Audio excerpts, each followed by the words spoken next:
پسند ادب احترام میں حجت الاسلام مولانا صفی حیدر صاحب قبلہ جو تنظیم المکاتب کے سیکریٹری ہیں اور تعلیم کو آگے بڑھانے میں ان کا بہت بڑا اہم رول بھی ہے، میں ان سے گزارش کروں گا کہ اپنوں بنو نعرہ سلام۔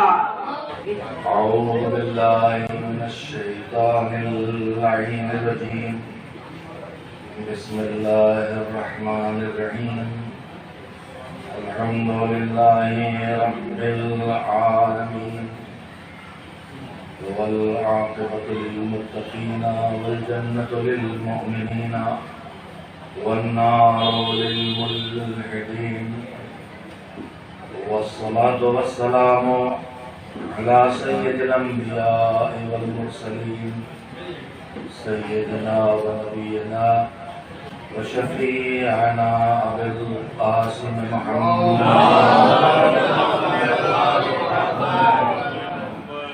وآل الطیبین الطاہرین المعصومین المظلومین، واللعنۃ الدائمۃ الباقیۃ علی اعدائہم اجمعین من الآن الی یوم الدین، اما بعد، فقد قال اللہ سبحانہ وتعالی فی کتابہ المبین وهو اصدق الصادقین وقوله الحق۔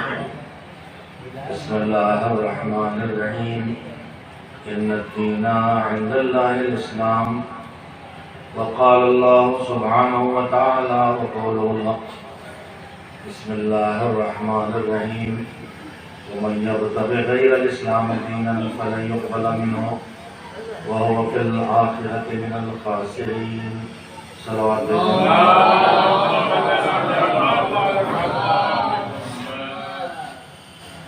عالم باعمل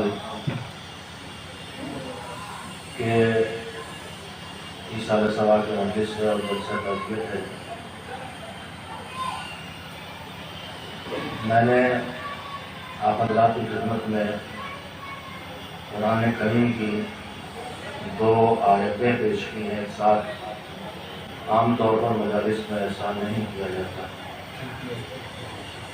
لیکن اس کی وجہ یہ ہے کہ دونوں آیتوں سے مل کے جو پیغام نکل رہا ہے وہ پیغام مجھے آپ تک پہنچانا تھا۔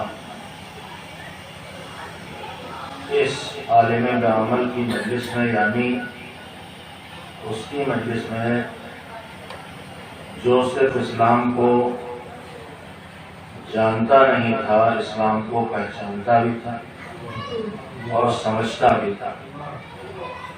3 مرحلے ہوتے ہیں، ایک ہے کسی چیز کا جاننا، ایک ہے کسی چیز کو سمجھنا، اور ایک ہے اسے اپنے اندر اپنی زندگی میں اتار لینا۔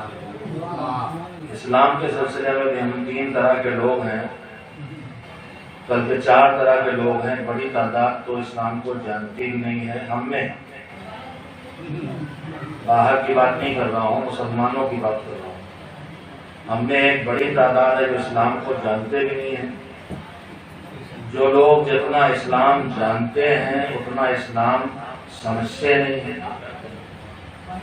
میں بھی اسی فہرست میں ہوں، آپ کی نہیں، میں بھی اسی فہرست میں ہوں۔ پورا اسلام جانتے نہیں، جتنا جانتے ہیں اتنا سمجھ نہیں پائے ہیں، اور جتنا سمجھ لیا ہے اس پر عمل نہیں کرتے، اور عمل نہیں کرتے کی وجہ یہ ہے کہ اپنی زندگی میں جب عمل نہیں کرتے تو اسے زندگی میں اتاریں گے۔ اور اللہ کہہ رہا ہے کہ ان الدین عند اللہ الاسلام، دین کو زندگی کے لیے طرز حیات بنانے کے علاوہ کوئی چارہ نہیں ہے۔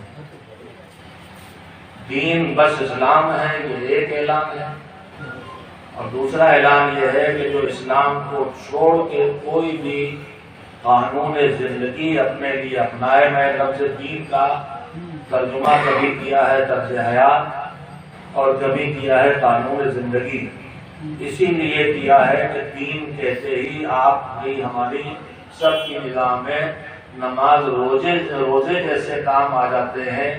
دین کہتے ہی کھیتی میں مزدوری کرنا، سڑک چلتے ہوئے روڑے کا راہ سے ہٹا دینا، کمزور آدمی کا مدد کرنا دین کے ساتھ ہمارے دماغ میں نہیں آتا۔ دین کہتے ہی چند رسوم دین ہمارے، چند اعمال ہماری نگاہ میں آتے ہیں، لیکن ہم یہ نہیں سمجھتے کہ دین چند عبادتوں یا اعمال کا انجام دینے کا نام نہیں ہے۔ دین پوری انسانی زندگی پر حاوی اس نظام الہی کا نام ہے کہ اللہ کہہ رہا ہے اس کو جو اپنائے گا وہی کامیاب ہوگا، اور جو اسے اپنائے گا نہیں وہ ناکامی کی طرف جائے گا۔ تو ان دونوں آیتوں کا خلاصہ یہ ہے کہ دین ضروری ہے، اور دوسری بات یہ ہے کہ دین اسلام کے علاوہ کوئی بھی ایسا نہیں ہے جو تم کو کامیابی تک پہنچا سکے۔ میں نے یہ موضوع اس وقت کیوں چھیڑا؟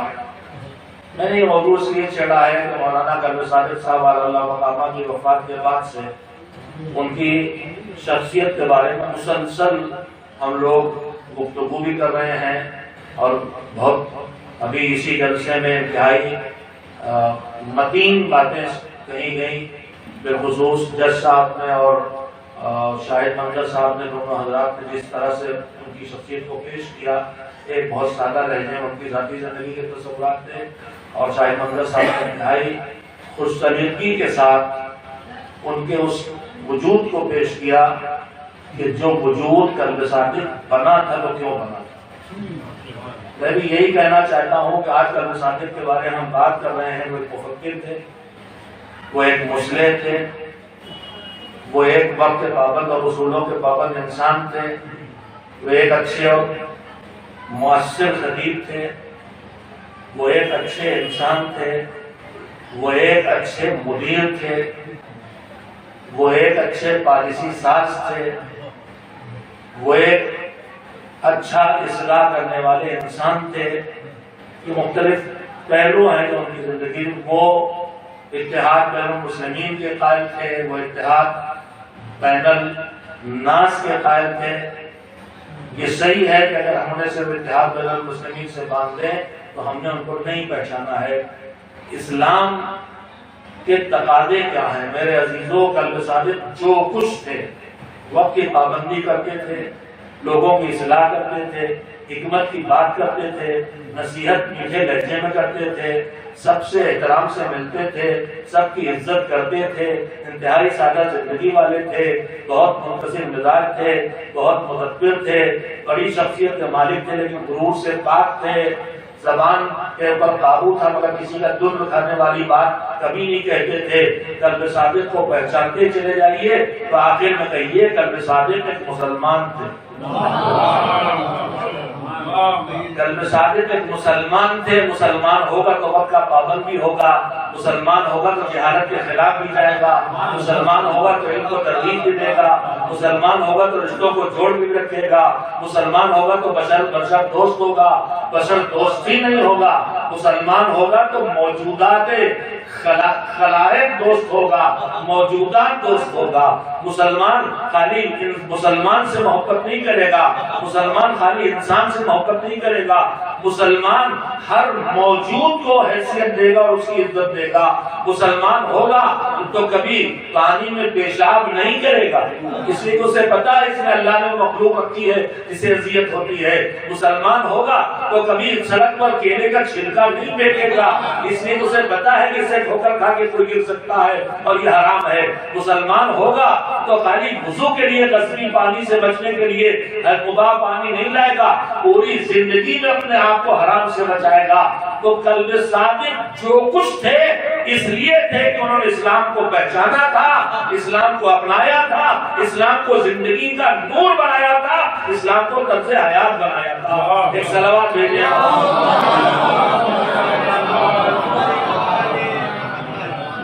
تھوڑے سے وقت میں جو باتیں آپ کی خدمت میں کہی گئی ہیں انہی باتوں کو آپ کی خدمت میں اس طریقے سے عرض کرنا چاہتا ہوں کہ قلب صادق اگر قلب صادق بنے تو کیسے؟ وہ کون سی؟ کیا ان کے علم نے انہیں بنایا؟ کیا ان کے خاندان نے انہیں بنایا؟ کیا ان کی ذہانت نے انہیں بنایا؟ کیا ان کے ذوق اور شوق نے انہیں بنایا؟ یہ سب چیزیں معاون بنی ہے قلب صادق کے قلب صادق بننے میں، مگر قلب صادق کو بنایا قلب صادق تو ان کے دین نے بنایا۔ یہ اسلام ہے جو انسان کو سکھاتا ہے جہالت سے لڑو، یہ اسلام ہے جو انسان کو سکھاتا ہے غربت سے ٹکراؤ۔ انہوں نے اسلام کی سمجھ پیدا کی تھی اپنے اندر، ان کے اندر شعور دین تھا، صرف علم نہیں تھا۔ علم والے دو طرح کے ہوتے ہیں، لائبریری میں بھی علم ہوتا ہے، لائبریری کی کتابوں میں بھی علم ہوتا ہے، لیکن کتاب میں بھرا ہوا علم اور ہوتا ہے، رٹو طوطے کے بعد بھی علم ہوتا ہے، لفظوں کا علم لیتا ہو یاد کر لیتا ہے، لیکن یہ علم اور ہوتا ہے، اور انسان کے وجود میں اثر ڈالنے والا علم اور ہوتا ہے۔ مولانا قلب صادق صاحب اللہ مقامہ کی شخصیت جتنے پہلو آپ کے سامنے ہیں وہ مسلسل گفتگو میں سامنے آ رہے ہیں، ان کی زندگی کے خاص کر کا سب سے پہلا پہلو نبی صاحب نے فرمایا، تو اس نے حضرات نے بھی کہا، اور کہا جائے نہ کہا جائے، سچی بات یہ ہے کہ انہوں نے پوری زندگی بسر کی جہالت کے مقابلے میں علم کے پھیلانے میں، اور اس کے بعد دوسرا ہدف انہوں نے بنایا غربت سے مقابلہ۔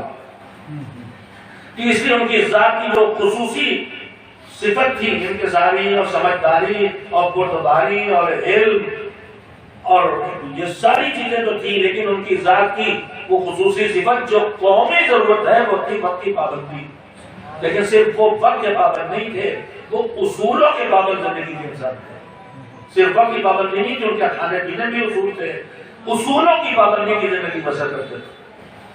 اور ایک چیز جو ہم لوگوں میں کم رہ جاتی ہے، اپنے علم کو کبھی کافی نہ سمجھنا، اسے ہمیشہ بڑھانے کی کوشش کرتے رہنا۔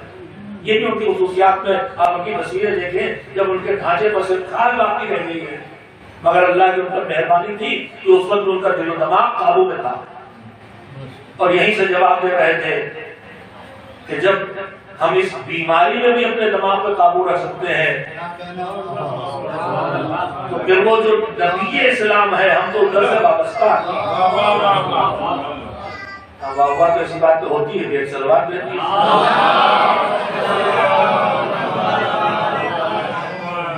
ان کی زندگی کے سارے خوبیوں کو شریک لیجیے اور ایک طرف تعلیمات اسلام لکھتے چلے جائیے، اسلام سے ہٹ کے کچھ نہیں۔ میں بار بار اس لیے کہہ رہا ہوں کہ کبھی کبھی انہی کی مہم، تعلیم کی مہم، انہی کی مہم، غربت سے مقابلے کی مہم، ہم اسے اس طرح لینے لگتے ہیں، ان کی راہ پہ چلنے والے، ان کی باتوں کو بتانے والے، کہیں ان سے یہ غلطی نہ ہو جائے کہ علم بغیر دین کی راہ پہ چلنے لگے۔ میرے عزیزو، علم بغیر دین کے اگر آئے گا تو یہ ایک بچے کے ہاتھ میں خطرناک اسلحہ بھی ہو سکتا ہے۔ علم بغیر دین کے انسانیت کے لیے جتنا مفید ہے اس سے زیادہ مضر بن جاتا ہے۔ آپ اس وقت میں اس موضوع پہ مسلسل جو مجالس پڑھ رہا ہوں، ان کے اشارے سباب کی بات بار بار کر رہا ہوں کہ ہم جو سب ان کی تحریک سے وابستہ ہیں اور مستقبل کی پلاننگ کر رہے ہیں، ایک بات کا خیال رکھیں کہ ہم کہیں اس علم کی طرف نہ چلے جائیں جو علم بغیر دین کی ہو۔ آج زمین پر جتنی آفتیں آئی ہیں، جہالتوں کا نتیجہ ہے، اس میں کوئی شبہ نہیں۔ جہالت کا نتیجہ ہے، مجھے اس سے کوئی انکار نہیں ہے، غربت کا نتیجہ اس سے کوئی انکار نہیں، مگر میں آپ سے اگر جرت زیادہ نہ ہو تو کہوں کہ زمین پر یہ جہالت اور یہ غربت جو باقی ہے وہ علم والوں کی وجہ سے، یہ علم والوں کی پلاننگ ہے پوری دنیا پر کہ ان کو جاہل رہنے دو، ان کو غریب رہنے دو۔ یہ حکومتیں جو دنیا میں ہیں، آپ میں شاید آپ کو بڑی عجیب سے لگی میری بات، میں پھر کہوں گا، اس زمین پر جہاں جہاں جہالت اور غربت چھائی اور ہٹ نہیں رہی ہے، اس کے پیچھے کوئی جاہل نہیں ہے، اس کے پیچھے وہ علم والے ہیں جن کے پاس علم ہے مگر دین نہیں ہے، خدا نہیں ہے، آخرت نہیں۔ ایک سلوات بھیجیں۔ حضرت اماموں میں کہیں علم پر اتنے زور میں بالکل پورا زور لگائیں جتنا زور دین نے اس علم پہ لگایا ہے شاید ہی کسی چیز پہ لگایا ہے۔ سارے انبیاء ائمہ جو دین بھیجنے کے لیے بھیجے گئے انہوں نے پہنچایا کہے گا تم علم کے ذریعے، جہالت کے ذریعے دین نہیں بن سکتا۔ دین ضرورت مند ہے علم کا، دین بغیر علم کے آ ہی نہیں سکتا ہے۔ علم کی ضرورت، دین کی ضرورت ہے علم، لیکن میں بار بار یہ کہنا چاہتا ہوں کہ دین بغیر علم کے نہیں آ سکتا، مگر علم کی بہت سی قسمیں ہیں جو بغیر دین کے آ سکتی ہے۔ علم کے بغیر دین کے بغیر جب علم آئے گا اور ڈاکٹر بنائے گا تو یہ کڈنی چوری کر سکتا ہے۔ علم دین کے بغیر آئے گا اور انجینئر بنائے گا تو یہ سیمنٹ چوری کر کے پلوں کو گرا سکتا ہے۔ لہذا ہم جتنی طاقت علم پہ لگائیں اس کے ساتھ خیال رکھیں کہ علم ہو مگر علم بغیر دین کے نہ ہو، اور اگر ہم اپنی زندگی کا اصل ہدف دین کو زندگی میں نافذ کرنا بنا لیں تو یہ دین جب زندگی میں آئے گا تو یہ علم کو کھینچ کے لائے گا، جہالت کو ٹکنے نہیں دے گا۔ جو علم جو دین کہہ رہا ہو وہ پھر جہالت کو رکنے نہیں دے گا۔ وہ دین جو سچ زندگی میں آئے گا تو پھر وہ غربت کو رکنے نہیں دے گا، اس لیے کہ دین کا صحیح کانسیپٹ ہمارے دماغوں میں نہیں ہے، تصور دین ہمارے دماغوں میں نہیں ہے۔ ہمارا دیندار کا مطلب سمجھ آتا ہے پہلے نمبر پر ایسی مرغلہ سا مضبوط ہو، صحت بھی ٹھیک ٹھاک نہ ہو، دمے پھولا ہو تو اور اچھا ہے، اور اس کے بعد کپڑے بھی میلے کچیلے پہنے ہو۔ یہ بڑے دیندار بڑے متقی ہیں۔ خطیب اعظم مولانا ناصر اللہ محمد فرماتے تھے یہ تقوی نہیں ہے، یہ تقوی کا لقوہ ہے۔ دین کا مطلب فقیر ہونا نہیں ہے، دین کا مطلب اتنا صاحب حیثیت ہونا ہے کہ خرچہ کر کے بچاؤ اور خمس نکالنا پڑے۔ دین کا مطلب تنگس ہونا نہیں ہے، دین میں کہیں قرضہ لینے کی تاکید نہیں گئی ہے، قرضہ بانٹنے میں ثواب رکھا گیا ہے۔ دین میں کہیں زکات کھانے والے کو کوئی ہنرمند نہیں کہا گیا ہے، دین میں زکات نکالنے کو مسلمان کی پہچان بنایا گیا ہے۔ دین میں حج فقیر کا کام نہیں ہے، دین میں حج صاحب حیثیت کا کام ہے۔ تو اگر غور کیا جائے تو اگر ہم اپنی مہم کو یہ رنگ دیے رہیں کہ ہمیں معاشرے پر دین کی حکومت قائم کرنا ہے، دین کی حکومت قائم ہوگی تو علم آئے گا، غربت جائے گی، صحت آئے گی، بیماری جائے گی، بشرطے کہ وہ ذہن تیار کی جا سکے جو ذہن دین کو رٹے نہیں، دین کو سمجھے، اور وہ زندگیاں کھڑی کی جا سکے جو دین کو صرف سمجھے نہیں، دین کو اپنی زندگی میں اپنا بھی لیں۔ ایک صلوات بھیجیں۔ دو تحریکیں چلی ہندوستان میں گزشتہ 50 سال میں۔ پہلی تحریک مولانا غلام نصری اللہ مقامہ نے چلائی، اس قوم کی حرکت کو دیدار بنا۔ اس کے بعد مولانا کلب صالح صاحب نے اس وقت غلام نصری کے لیے سب مسائل سامنے، فقر بھی، تندرستی بھی، غربت بھی، جہالت بھی، لیکن انہوں نے یہ دیکھا کہ ان میں سب سے بڑا خطرہ کیا ہے، سب سے بڑا خطرہ کیا ہے؟ اگر سب چلا جائے، سب آ جائے اور دین چلا جائے تو من یبتغی غیر الاسلام دینا فلن یقبل منہ وہو فی الآخرۃ من الخاسرین۔ علم بھی ہے، پیسہ بھی ہے، صحت بھی ہے، مگر دین نہیں ہے تو اللہ کہا تمہارا کچھ نہیں ہے، تم ناکام ہو۔ تو ناکامی سے بچانے کے لیے پہلی مہم کی ان کے بس نہیں تھا کہ وہ سب کچھ کر ڈالیں، اللہ انہوں نے دین کو ترجیح دی، اور انہوں نے یہ بھی سمجھا تھا اور طے کیا تھا کہ دین آئے گا تو ان ساری چیزوں کو لے کے آئے گا۔ انہوں نے دینداری کی مہم چلائی۔ جب یہ مہم آگے بڑھی میرے خیال سے 10 سے 15 سال بعد تنظیم المکاتب کی تحریک دینداری کے بعد مولانا کلب صالح صاحب نے انسانی ضروریات کے ایک بڑے حصے کو اپنے ذمہ لیا قوم ہندوستان کے لیے، اور وہ تھا ماڈرن ایجوکیشن تک لوگوں کو پہنچانا۔ مگر میں نے بار بار یہ بات کہی ہے کہ اگر کوئی نہیں سمجھے کلب صالح کو نہ سمجھے، لیکن انہوں نے جہاں دنیاوی تعلیم کو پہنچایا وہاں اس سے دین کو جوڑ کے رکھا، چاہے یونیورسٹی کالج ہو، یونیورسٹی اسکول ہو، چاہے مدرسۃ العلم ہو، چاہے وہ جو اسکالرشپ دیا جا رہا ہے اس میں بھی ان کی ایک تعلیم اس چیز کی ہوتی تھی ان کا دین سے رشتہ ہے کہ نہیں۔ تو ان کے پیش نظر بھی تھا کہ علم منہاج دین کسی کام کا نہیں ہے، خطرناک ہو سکتا ہے، ایٹم بم بناتا ہے تو علم منہاج دین بناتا ہے، اگر کیمیکل بم بناتا ہے تو وہ علم بناتا ہے جس کے پاس دین نہیں ہے، جب دین علم کے ساتھ اور علم دین کے ساتھ جمع ہو جاتا ہے تو جمہوریہ اسلامی ایران کہلاتا ہے۔ جہاں علم ہے تو دین ہے، اور دین ہے تو علم ہے، اور دین پہلے لایا جائے گا تو پھر وہ علم کو بھی لائے گا۔ میں بار بار اس بات کو دہرا رہا ہوں، لیکن اگر ہم علم پہلے لے آئے تو پھر دین آئے گا کہ نہیں آئے گا اس کی گارنٹی دینا اس انڈیا میں مشکل ہے۔ ایک سلوات میں یہ آپ کافی دیر سے بیٹھے ہوئے ہیں، بات کو ختم کرنا چاہتا ہوں جلدی سے۔ میرے عزیزوں، ان کی زندگی کے 2-3 پیغامات اہم ترین تھے۔ ایک پیغام ان کا اصولوں کی زندگی تھی، جو اصول انہوں نے دین سے سیکھے تھے، چاہے وہ حفظان صحت کے اصول ہوں اور چاہے وہ وقت کی پابندی اور زندگی کے دوسرے امور سے جڑی ہوئی چیزیں ہوں۔ میں اس سلسلے میں اسے دو-تین باتیں ان کی شخصیت کی میرے پیش نظر ہیں، اس سے دین کے رشتے کو آپ کے سامنے رکھنا چاہتا ہوں۔ وقت کے سلسلے میں ہم آپ سب جو ہمارے پاس انتہائی قیمتی چیزیں ہیں اور جو انتہائی ناقدری کا شکار ہیں، ان میں سے ایک نعمت کا نام ہے وقت۔ محدود، گنا جانے والا ہے، اور سب سے زیادہ ہم اس وقت کی ناقدری کرتے ہیں۔ یہ وقت ہم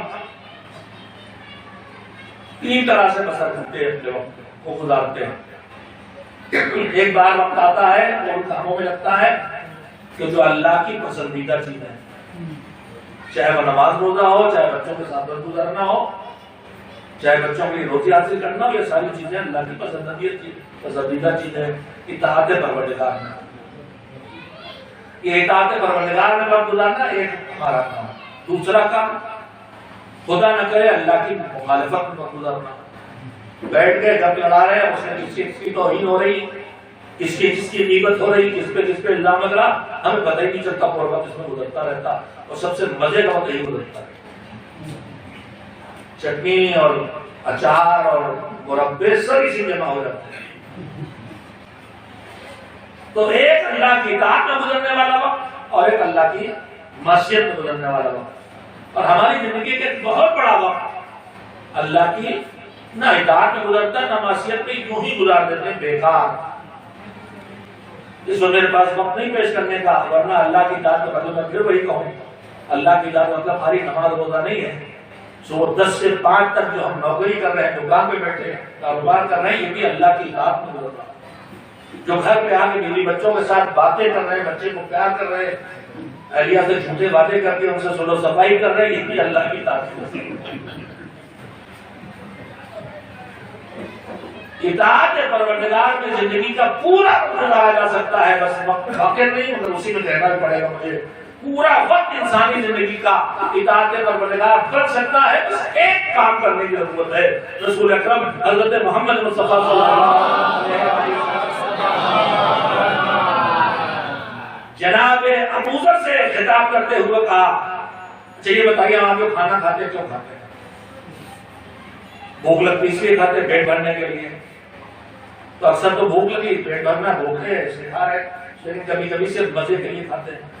جب گھر چھوڑ کے ہوٹلوں میں جائیں تو پیٹ بھرنے کے لیے نہیں کھا رہے، مزے کے لیے کھا رہے ہیں، اور کبھی کبھی نہ مزے کے لیے کھاتے نہ بھوک مٹانے کے لیے کھاتے ہیں، بس اس لیے کھاتے ہیں کہ کسی کا دل رکھنا ہے۔ ہم کھا پی کیا، آپ نے پھر بہت سچ کام رسمیں صاحب کے یہاں بہت سے لوگ 11 بجے ناشتہ کر کے بھوک نہیں لگی تھی، لیکن انہوں نے کہا تو پھر کھا لیا انہوں نے۔ اچھا، اب یہ ایکسٹرا جگہ بھی اللہ کہیں بنا ہی دیتا ہے، تو کبھی کسی کو خوش کرنے کے لیے کھا لیا، کبھی بھوک پہ کھا لیا، کبھی مزے کے لیے کھا لیا۔ اس کے علاوہ کوئی ارادہ کبھی ہمارے ذہنوں میں نیت آئی ہے، خیال آیا کہ کھانا کیوں کھایا؟ رسول اکرم حضرت محمد مصطفیٰ صلی اللہ علیہ وسلم نے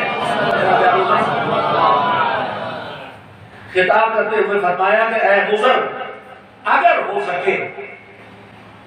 سکے کہ جملہ میں روایت پڑھتا ہوں، یہاں پہ ضرور روکتا ہوں، ابو ذر سے کہنا اگر ہو سکے، یعنی کچھ آسان معاملہ ہے نہیں۔ ابو ذر جیسے سے اگر پیغمبر نے اگر ہو سکے تو ہمارے آپ کے لیے تو سوچئے کیا ہوگا جب ابو ذر سے کہنا اگر ہو سکے، مگر یہی اگر ہو سکے یہ بھی کہہ رہا ہے کہ ناممکن بھی نہیں۔ اگر ناممکن ہوتا تو اگر ہو سکے کہا ہی نہ جاتا. تو ناممکن تو نہیں ہے مگر مشکل ہے ہمارا لیے. کہا ابو ذر اگر ہو سکے. کیا اگر ہو سکے؟ کہا جب تم کھانا کھانے بیٹھو تو اس وقت یہ ارادہ کرو کہ میں جو یہ کھانا کھاؤں گا اس سے جو میرے جسم میں طاقت آئے گی اے پروردگار اس طاقت کو تیری اطاعت میں لگاؤں گا. پھر میں بتا کر دوں اطاعت کا مطلب نماز شب نہیں کھانی. اطاعت کا مطلب خالی کھانی نہیں، مجلس لانا نہیں. اطاعت کا مطلب روزی کمانا بھی ہے. اطاعت کا مطلب تعزیت کے لیے جانا بھی ہے. اطاعت کا مطلب پکنک میں جانا بھی ہے. اطاعت کا مطلب پارک میں جانا بھی ہے. یہ سب اطاعت پروردگار ہے. بس ایک شرط اگر ہو سکے کہ اللہ کو یاد رکھو. تو اگر اللہ کو یاد رکھ کے جینا آدمی سیکھ لے تو زندگی کا ہر کام اس کی عبادت کرتا ہے. ہم آپ ایک دوسرے سے ملتے ہاتھ ملاتے ہیں تو کیا ہاتھ ملانے سے کچھ اللہ تک پہنچ رہا ہے؟ نہیں پہنچ رہا.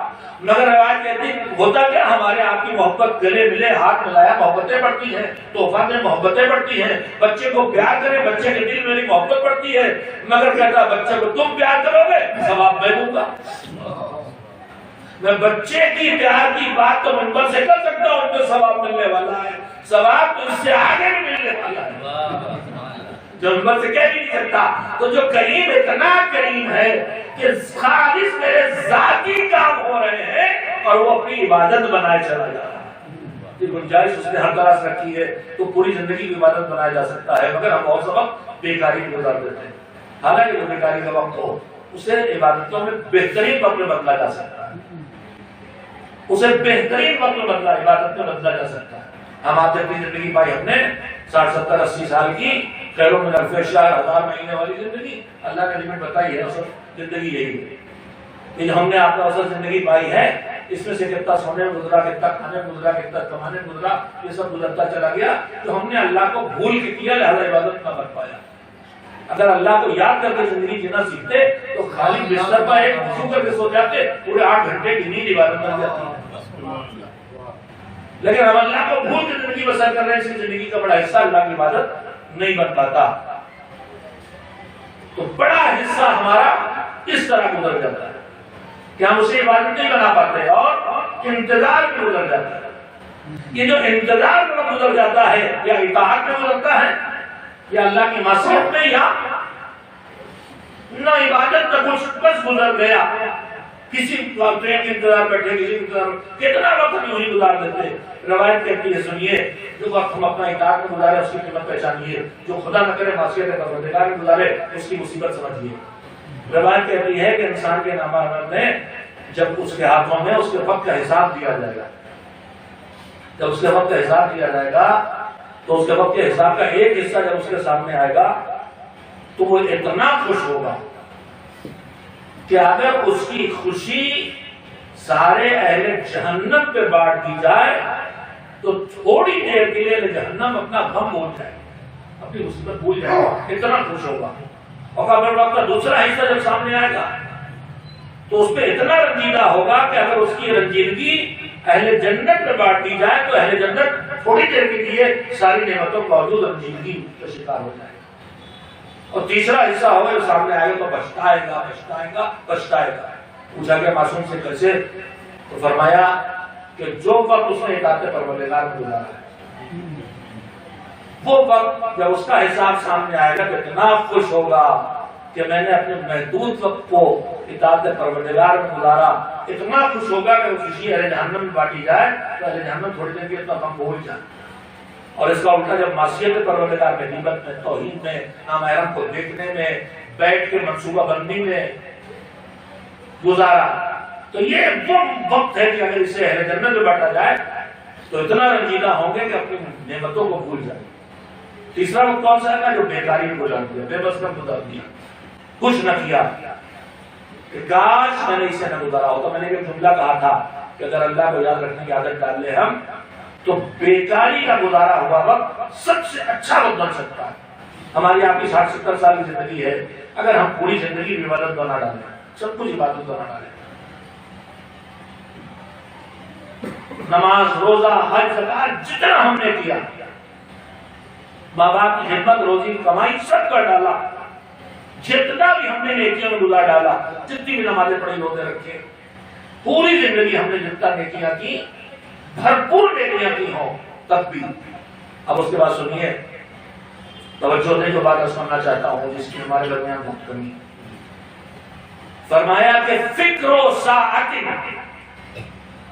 خیر من عبادت 70 سنہ، ہم اپنا وقت اکثر گزارتے دنیا کا ہر پلان کرتے ہیں، بچے کو پڑھانے کی پلاننگ ہو رہی ہے، بیٹی کی شادی کرنا ہے ہماری بیٹی کریں گے، مگر اسی فکر میں، اسی سوچ میں جو دن رات کی پلاننگ اور فکر چل رہی ہے، اسی میں ایک وقت ہمارے پاس یہ ہونا چاہیے کہ ہم اپنا مستقبل کیسے بنائیں، ہم اپنی آخرت کو کیسے بچائیں، ہم اپنے ایمان کو کیسے محفوظ کریں، ہم اپنی نسلوں کو مسلمان کیسے رکھیں، ہم اپنے مالی کی معرفت کیسے بڑھائیں۔ فرمایا فکر و ساعت، اگر تم 1 گھنٹہ بیٹھ کے صرف سوچو کہ اپنے کو بہتر کیسے کریں، تو یہ 1 گھنٹے کی سوچ 70 سال کی عبادت سے بہتر عبادت ہے۔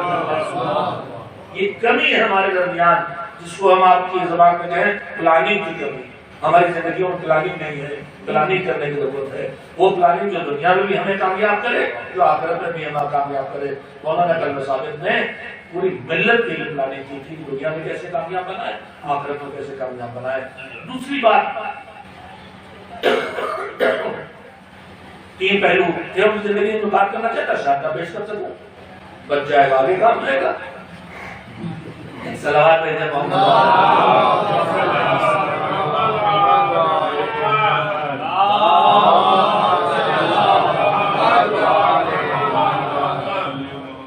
انہوں نے زندگی بھر ممبر سے اصلاحی گفتگو، لوگوں کو جوڑنے والی باتیں کی، دین پہنچانے والی باتیں کی۔ تو ادعو الی سبیل ربک بالحکمت والموعظۃ الحسنہ، اللہ کی راہ کی طرف بلاؤ، اگر بلانے میں خیال رہے کہ حکمت کا دامن تمہارے ہاتھوں میں سے چھوٹے، اور موعظہ بھی کرو تو لٹمار نہ ہو کہ سیدھے سیدھے جہنمی بناتے چلے جاؤ۔ موعظہ حسنہ ہے۔ کسی نے بہت اچھا لفظ کہا تھا، بانی تنظیم مولانا غلام ہمارے جیسے تقوی کا لقوہ ہوتا ہے نا، انہوں نے لفظ اپنے استاد کے لیے کہا تھا، علامہ علی اختر اللہ مقامہ کے لیے، کہ وہ متقی تھے، ان کے پاس بہت ہی شگفتہ تقویٰ تھا۔ شگفتہ تقوی کا مطلب یہ ہے کہ آدمی دیکھنے میں ہنس بھی رہا ہے، مسکرا بھی رہا ہے، ہنسی مذاق بھی کر رہا ہے، صاف ستھرا بھی ہے، سب کچھ ہے، مگر صاحب تقویٰ ہے، ذات پروردگار۔ تو اللہ کہہ رہا ہے حسنہ، موعظہ حسنہ، یعنی موعظہ وہ ہونا چاہیے جو شگفتہ موعظہ ہو، سیدھے لٹمار جہنمی بنانے والا موعظہ اللہ کو پسند نہیں ہے، موعظہ حسنہ ہو۔ انہوں نے ساری زندگی اس عمل کو انجام دیا، اور وہ ان کی خوبیوں میں خوبی یہ بھی تھی کہ ان کو اظہار خیال کا سلیقہ تھا، اور وہ جری تھے، وہ جری تھے اپنی بات کہنے میں۔ مگر سلیقہ، آج تو ہمارے درمیان جرأتیں بہت بڑھ گئی ہیں، ممبر پر بیٹھ کے جو چاہے کر دو، جرأت کی کوئی حد ہی نہیں۔ کلب صادق کے مقابلے کچھ جری نہیں، یہ نہ اللہ سے ڈرے، نہ رسول سے، نہ علی سے، نہ حسین سے، جھوٹ گڑ گڑ میں کرو لاتے۔ وہ جری تھے حق بات کہنے میں۔ آج کی جرأت الٹ گئی ہے ممبروں پہ، آج کی ساری جرأت ہے اس پر کہ مجھے واہ واہ کیسے ملے۔ ممبروں سے غلط روایتیں پڑھی جاتی ہیں، کیا جرأت نہیں ہے؟ یہ اللہ کے سامنے جرأت ہے، یہ اس کے سامنے جرأت ہے جس کا ممبر ہے، مگر یہ جرأت بات حق کے لیے نہیں ہے۔ کلب صادق میں حق بات کہنے کی جرأت ہے۔ وہ جری تھے، اور انہوں نے جاتے جاتے وصیت کی ہے جو نشر کی ان کے وارثوں نے، اس میں کلب لکھا انہوں نے وصیت میں ہے کہ میری عیسیٰ علیہ السلام کی مجالس ان سے پڑھوائی جائیں جو اصلاحی گفتگو کریں، میں الفاظ تو نہیں جانتے لیکن میسج یہی ہے اس کا، اصلاحی بات کریں، اور آیات قرآنی اور ارشادات معصومین علیہ السلام کے ذریعے اسلام کی پہچان لوگوں کو بنوائیں۔ یہ ممبر کا تقاضا ہے۔ میرے عزیزوں میں ایک انتہائی قیمتی بات اس بہانے آپ سے کہنا چاہتا ہوں، آج ہمارے پاس، میں کہتا رہتا ہوں، ہمارے پاس دین تک پہنچنے کے ذریعے تھے، سب ختم ہو گئے ایک مجلس کے علاوہ۔ اصل دین ہے قرآن و حدیث میں، ہم پڑھنے چاہتے ہیں، عربی فارسی میں جو کچھ ہے وہ ہمیں آتا نہیں، ساری کتابیں اردو میں آئی ہیں، اردو بھی ہمیں نہیں آتی، اب بچے انگریزی اور ہندی بچپن ہے اس کا دینی دنیا میں. انگریزی تھوڑی پرانی ہو گئی دینی دنیا میں، مگر انگریزی میں کتابوں کی دو قسمیں ہیں. ایک انقلاب اسلامی کے بعد چھپنے والی کتابیں جو زیادہ تر ترجمے ہیں. ان کی کمی یہ ہے کہ ان کی زبان اتنی اچھی نہیں ہے جو پڑھنے والے کو مزہ آئے. لیکن ایک ہے انقلاب اسلامی سے پہلے انگریزی میں اسلام سے مربوط کتابیں. میں خود انگریزی میں کتاب کا مطالعہ کرنے والا آدمی نہیں ہوں، لیکن تھوڑی سی انگریزی آتی ہے مجھے کہ پڑھنے کی کوشش کروں تو پڑھ لیتا ہوں اور تھوڑی بہت سمجھ لیتا ہوں. تو میرے عزیزوں، میرا تجزیہ حقیر سا یہ ہے کہ جمہوریہ اسلامی کے ظہور سے پہلے، وجود سے پہلے جو کچھ انگریزی میں چھپا ہے دین کے بارے میں، وہ سارا کا سارا جو لوگ مغربی دنیا میں پڑھے لکھے، جو مغربی دنیا کے لوگ تھے، مغربی یونیورسٹیز کے، یا ان کا لکھا ہے یا ان کو پڑھ کے ہمارے ہندوستانیوں نے لکھا ہے. دو ہی طرح کے لکھنے والے ہیں، یا کوئی یہودی اور عیسائی لکھنے والا ہے، اور یا ان کو پڑھ کے کوئی ہمارا جسٹس لکھنے والا. معاف کیجیے جسٹس صاحب سے نیت کر رہا ہوں، جی کی کتابوں بات کر رہا ہوں. میرے عزیزوں میں کہنا یہ چاہتا ہوں کہ جس نے دین کو سمجھ کے پڑھ کے لکھا ہے اور وہ خود اب بھی مسلمان نہیں ہوا تو دوسرے کو کیا بنائے گا؟ اور ان کو پڑھ کے جو لکھ رہا وہ خود کیا مسلمان بنے گا؟ لہذا انگریزی میں جتنا دین آیا ہے ہوشیار رہیے گا. جمہوریہ اسلامی سے پہلے کا دین دشمنوں کے ہاتھوں کو پہنچایا ہوا دین زیادہ ہے، دین کے دوستوں کو پہنچایا ہوا دین کم ہے. میں یہ بات جو کہہ رہا ہوں ممکن کسی کو ناگوار گزرے، لیکن یہ سچائی ہے. جو ہمارے ہندوستانی لوگ گزرے جنہوں نے دین، ان میں بھی کم ہے وہ لوگ جنہوں نے عربی اور فارسی سے پڑھ کے انگریزی میں لکھا. زیادہ تر وہی ہے جنہوں نے پیچھے جا کے انہی کو پڑھا ہے جو کوئی یہودی گبن سبن جتنے ہیں ان کو پڑھا ہے. اور انہوں نے دین کہاں پڑھا؟ انہوں نے نجف میں پڑھا، نہ کربلا میں پڑھا، نہ قم میں پڑھا، نہ مکے میں پڑھا، نہ مدینے میں. تو پھر جہاں دین پڑھا ہے وہیں کا ہوگا دین کو. اصلی دین آنا ہے تو دین کے مراکز سیکھنا پڑے گا. تو انگریزی ہمیں آتی نہیں چاہیے، اس کو بھی کمزور ہو گئے، دین اچھا ہو اس سے نہ سیکھیں. ہندی میں بھی دین آیا نہیں، ہم نوحید جس میں پڑھ رہے ہیں ٹھیک سے بہت کم آیا ہے. اردو آتی نہیں جس میں اچھا خاصا دین آیا، تو کتابیں ختم ہو گئی. اب بچہ کون سکھانے والا؟ گھر کے لوگ. تو گھر میں ماں باپ تو ان کے پاس فرصت نہیں، اور فرصت بھی ہو تو دین نہیں ان کے پاس. اور جو بزرگ بچے ہیں، دادا دادی، ان کے پاس تھوڑا بہت دین ہے تو وہ اپنے پہلے تو محلے کا بزرگ بھی پورا ڈنڈا لیے ٹہلتا تھا. کوئی دکھائی دیا کنچا کھیلتے ہوئے ڈنڈا ان کا پہلے چل گیا. اب محلے کے بزرگ کا ڈنڈا کیا چلے؟ گھر میں دادا پوتے کو نہیں ٹوک سکتے، وہ کھڑی ہوتے. بچے مولوی صاحب جو محلے میں رکھے گئے ان کی ضرورت کہاں؟ انہیں نوکری چلانا اپنی 7,000 روپے 5,000 روپے والی، تو وہی کہتے رہے کہ جو ان کو تنخواہ دینے والے چاہتے ہیں. اگر انہوں نے ان کے خلاف کچھ کہہ دیا تو ان کی نوکری گئی. تب دین آپ تک پہنچائے گا. مسجد سے دین ملتا نہیں، مدرسے سے دین ملتا نہیں. مسجد اور مدرسے سے اتنا ہی دین مل رہا ہے جتنا آپ کی اجازت اور پرمیشن ہے. بزرگوں سے مل نہیں رہا، کتاب پڑھنا نہیں آتی. تو ایک جگہ بچی ہے مجلس. اب اگر اس مجلس کو بھی ہم نے اپنی پسند کے دائرے میں سمیٹ لیا تو اسی سے پڑھوائیں گے جس کی ہمیں اچھی لگتی ہے. تو آپ کی پسند آپ کے محدود علم کے دائرے کے اندر کی ہوگی تو باقی علم آپ کے پاس کیسے آئے گا؟ یعنی اس مجلس کو پسند کے دائرے سے نکالیے ایک بار اور طے کیجیے کہ اس کی مجلس کا معیار یہ نہیں ہے کہ مجھے اچھی لگی کہ نہیں. مجلس کا معیار یہ ہے کہ اللہ کو پسند آئی کہ نہیں، رسول کو پسند آئے. کہ میں دوسری بات تو مولانا قلب صالح صاحب نے وصیت میں لکھ گئے کہ ممبر پہ کسے بٹھانا. انہوں نے نہیں لکھا کہ کسے نہ بٹھانا، مگر لکھ گئے. میرے عزیزوں، ہم نے ممبر کو ایک بالکل پبلک پلیس سمجھ لیا. ہمارے ہاں زندگی میں ہر چیز کے قانون اور نظام ہے اسلام کا دیا ہوا. دسترخوان میں بیٹھ کے 25 چیزیں ہماری عادت میں جو سب اسلام کی سکھائی ہیں. دائیں ہاتھ سے کھانا، ہاتھ دھونا، اس طرح کی بہت سی چیزیں ہیں جو اسلام کی سکھائی ہوئی ہیں. زندگی کے چھوٹے چھوٹے کاموں میں اسلام نے کہیں خانہ خالی چھوڑا ہی نہیں ہے. ہر جگہ دین کی ہدایت موجود ہے. تو کیا ممبر پر بیٹھنے اور بٹھانے کے اصول مذہب میں نہیں دیتی ہے؟ چھوڑ گیا بالکل کہ آپ کے حوالے، آپ کے حوالے کر دیا، ہمارے حوالے کر دیا. سنیے اصول کیا ہے، سنیے اصول کیا ہے. ہمارے درمیان جو روزانہ نمازیں ہوتی ہیں، جب ہمیں جماعت سے پڑھنا تو کس کے پیچھے کھڑے ہوتے ہیں؟ جس کے پیچھے جی چاہے کھڑے ہو جائے؟ نہیں ہے. حالانکہ اسلام میں وہ نظریات بھی ہیں کہ صلو خلف کل بر و فاجر، کہ جو مل جائے تو پکڑ کے آگے کھڑے کرو، پیچھے پڑھ لو، چاہے وہ نیکوکار ہو چاہے فاجر ہو. مگر میں اتنا ہی کہوں گا فاجر یعنی کھلا گناہ کرنے والا. فاسق کو جو گنہگار ہے مگر کھل کے نہیں کرتا، ہمت نہیں پیتا ہے گھر میں بیٹھ کے، یہ سڑک پہ کھڑے ہو پیتے ہیں، یہ ہے فاجر.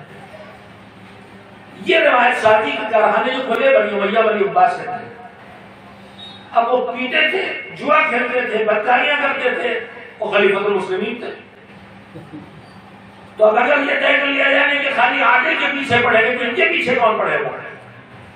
تو انہوں نے پھٹ سے ڈیزائن کروا دیا کہ رسول اللہ کا ہر ایک کے پیچھے کھڑے ہوتا ہوں، چاہے وہ فاجر ہو چاہے وہ نیکوکار ہو. مگر مذہب اہل بیت جو مذہبی عصمت ہے، جو معصومین سے ملا ہوا دین ہے، اس میں کیا شرط ہے؟ ہر ایک کے پیچھے نہیں کھڑے ہو سکتے. کون ہو؟ مومن، یعنی دین کے مکمل نظام پر قلب و دماغ کی گہرائیوں سے یقین رکھتا ہے. مومن ہوگا مطلب یہ ہوا، خالی رٹو زبان سے نہ کہتے کہ آخرت کو مانتے ہو، پوری زندگی کہیں نہ دکھائی دے کہ کیا آخرت کا بھی کوئی خانہ. دل کی گہرائیوں سے دین کو مانتا ہو وہ ہے مومن. مگر خالی مومن مل جائے تو کھڑے ہو جائیں گے؟ کہا نہیں. مومن ہونے کے بعد وہ ہونا چاہیے جو ہمیں نماز پڑھائے تو صحیح پڑھائے، اگر مسئلہ کوئی الجھے تو اس کا صحیح رخ جانتا ہو. یعنی اس کے پاس اتنا علم ہو کہ وہ نماز کو صحیح پڑھا سکے اور غلطیوں کا تدارک کر سکے. اور میں جانتا ہوں دین کوئی بات نہیں، اتنا جانتا ہوں، اس کی خود غیرت صحیح ہو، تجویز صحیح ہو. اچھا ہم آپ ایک دوسرے تجویز کہاں طے کر لیں گے کہ صحیح ہے؟ جب ہم اپنی نہیں جانتے صحیح ہے کہ نہیں، دوسرے کہاں طے کر لیں؟ ہم سے گاڑی ہے نکالی کسی نے، ہم سمجھے اس کی تجویز بہت اچھی ہے.